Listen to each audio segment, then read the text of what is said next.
Hello, all my bottoms up babes. This is your soul master, Carrie, taking the messiness in life, mixing it up, finding the message, and serving it to you straight. Because healing isn't linear, it's layered, and sometimes the breakdown is just the beginning of your breakthrough. Here, we honor the ache, speak the life into silence, and give the broken pieces a place to belong. This is the space where truth meets tenderness, where your story is sacred and your scars are seen. So breathe deep, open up, listen up, and let the healing begin.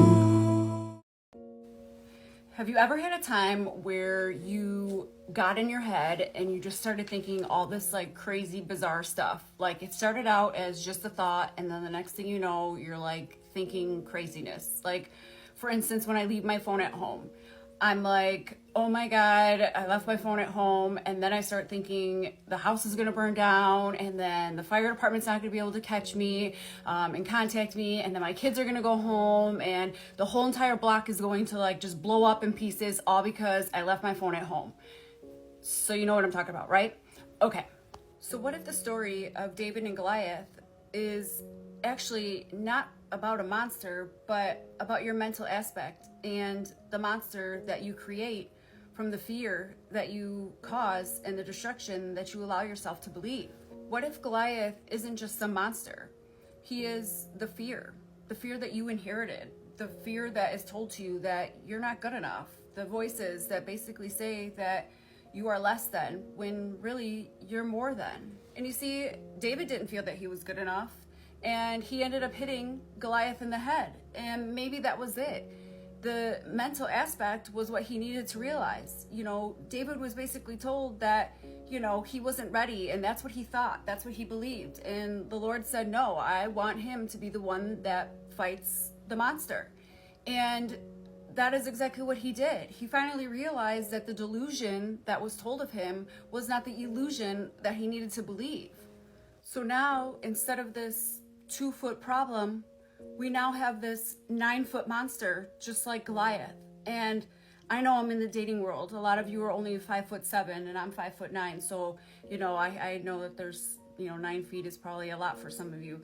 Don't worry. I buy Amazon to tell myself that I'm not at Amazon, okay? I know the issues. I know the problems. But anyway, so maybe that's just it. Maybe we are taking something that is way bigger than it is, and now we've made this big 9-foot monster that we have to try and conquer. You see, when we get in our heads and we don't handle it at the point of just being a thought, and we let it blow up into a big illusion, that's where problems come around. And you see, God forbid it's 2025 and we have any kind of communication with each other, because that's just horrible. And maybe you did try to communicate and they said, nope, talk to the text because the ear's not listening. And maybe that's the case. But the point is just because somebody says something that you are or has a perception of you, that doesn't mean that you have to make it your mentality, that you don't have to make their delusions to become your illusions of false truth. And that's where you need to start stepping up to the plate and realize that you are good enough.